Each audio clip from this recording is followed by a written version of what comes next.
Good morning all of you. आज हम पढ़ेंगे अभ्यास 2.2 किस क्लास की, कक्षा 9th की, क्योंकि 2.2 में भी आपके 2 क्वेश्चन लग चुके थे, क्वेश्चन नंबर फर्स्ट और क्वेश्चन नंबर सेकंड। तो आज हम पढ़ेंगे क्वेश्चन नंबर थर्ड। फर्स्ट और सेकंड मैंने आपको पूरे बता दिए थे आपको कैसे लगाने हैं, तो सारे वैसे ही लगाने थे। आज हम लगाएंगे क्वेश्चन नंबर थर्ड।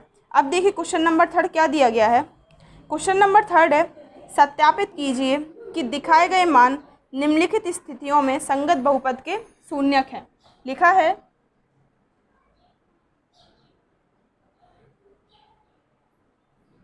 सत्यापित कीजिए कि दिखाए गए मान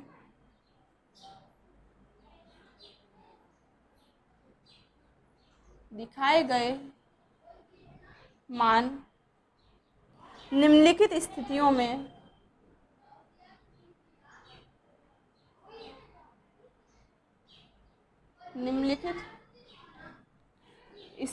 में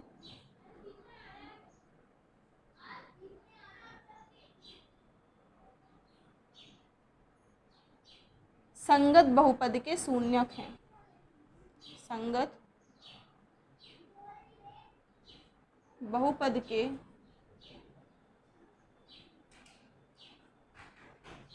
शून्यक हैं, मतलब हमें दिखाना है जो भी हमें उसमें मान दिए गए हैं x के, वो इस बहुपद के शून्यक हैं या नहीं है। ठीक है, हमें यही दिखाना है। जैसे पहला आपको दिया है, लिखा है सत्यापित कीजिए कि दिखाए गए मान निम्नलिखित स्थितियों में संगत बहुपद के शून्यक हैं या नहीं है। ठीक है, तो हमें ये बहुपद दिया गया है p x is equal to 3x + 1। हमें बहुपद दिया गया है p x is equal to 3x + 1 और x की वैल्यू दी गई है -1/3। तो हमें दिखाना है कि ये जो x की वैल्यू है, x का मान जो है -1/3, वो इस बहुपद का शून्यक है या नहीं है। हम ये कैसे दिखाएंगे, अगर x की वैल्यू इसमें रखने पर, ये जो x का मान है इसमें रखने पर ये बहुपद का मान 0 हो जाता है तो ये इसका शून्यक होगा। अगर 0 नहीं होता है तो ये इसका शून्यक नहीं होगा। समझ में आया? जो हमें x की वैल्यू दी गई है, अगर हम वो वैल्यू इस बहुपद में रख देते हैं तो अगर इस बहुपद की वैल्यू 0 हो जाती है तो ये इसका शून्यक है। अगर 0 नहीं होती है तो शून्यक नहीं है। तो देखो हम क्या करेंगे, सबसे पहले हम x की वैल्यू रखेंगे। x की वैल्यू हमें दी गई है -1/3, तो हम रख देंगे x की वैल्यू -1/3 इज इक्वल टू 3।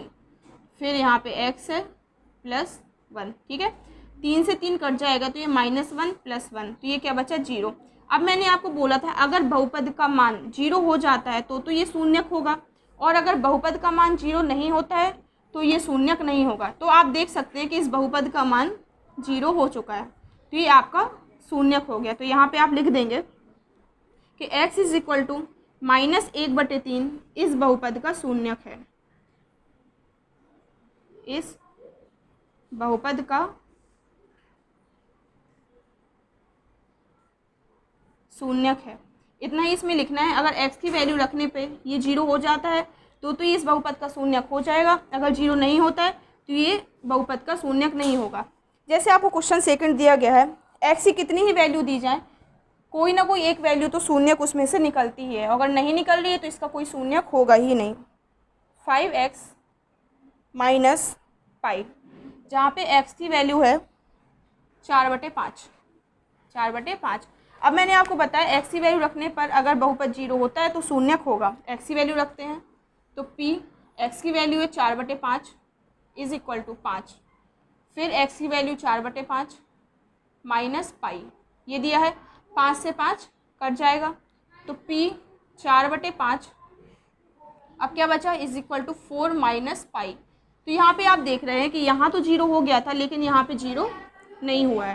तो जब मैंने बोला है कि जब बहुपद x की वैल्यू पर 0 नहीं होता है तो उसका शून्यक नहीं होता है। तो यहाँ पे हम लिख देंगे x इज इक्वल टू 4/5 इस बहुपद का शून्यक नहीं होगा।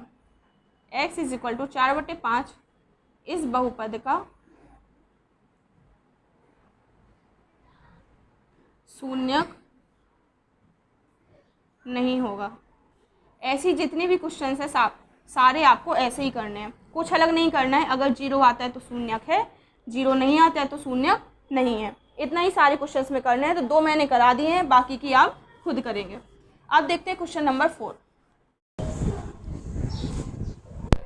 अब देखिए, ये है आपका क्वेश्चन नंबर 4। क्वेश्चन नंबर 4 में क्या लिखा है, निम्नलिखित स्थितियों में से प्रत्येक स्थिति में बहुपद का शून्यक ज्ञात कीजिए, ये लिखा है। तो अभी तक आपको x की कुछ ना कुछ वैल्यू दी जाती थी और पूछते थे कि ये बहुपद का शून्यक होगा या नहीं होगा, लेकिन यहाँ पे आपको x की कोई वैल्यू नहीं दी गई है, बस पूछा गया है कि इसमें बहुपद का शून्यक क्या होगा। ठीक है, तो बहुपद का शून्यक वही होता है जो बहुपद में x की वैल्यू होती है। बहुपद का शून्यक वही होता है जो बहुपद में x का मान होता है। अब x का मान आप कैसे ज्ञात करेंगे, जो ये px दिया गया है इस px को 0 मान लेंगे। जब इसे 0 मान लेंगे तो x का मान आ जाएगा। ठीक है, और जो x का मान आएगा वही उसका शून्यक होगा। तो माना px इज इक्वल टू 0, ये मान लिया। अब px हम 0 रख देंगे तो x प्लस 5 ये आएगा। 5 को इस साइड लेके आएंगे, 5 को इस साइड लेके आएंगे तो -5 बनेगा। x इज इक्वल टू -5, यही इसका शून्यक है। हमसे क्या पूछा था, बहुपद का शून्यक ज्ञात कीजिए, तो x is equal to 5, x is equal to -5 इस बहुपद का शून्यक है। इस बहुपद का शून्यक है। यहाँ तक आपको समझ में आ गया होगा कि हमें शून्यक कैसे निकालना है। अब जैसे इसी का हम सेकंड क्वेश्चन लेते हैं। सेकंड लिखा है px is equal to x minus 5, इसमें भी शून्य ज्ञात करना है। तो शून्य के लिए हमने बोला है कि px इज इक्वल टू क्या मानेंगे, 0 मानेंगे।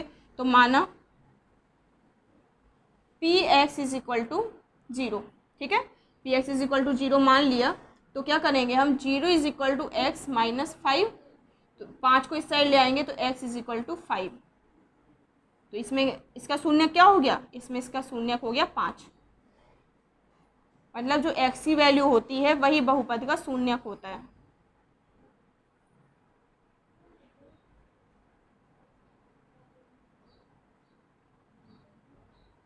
समझ में आ गया यहाँ तक।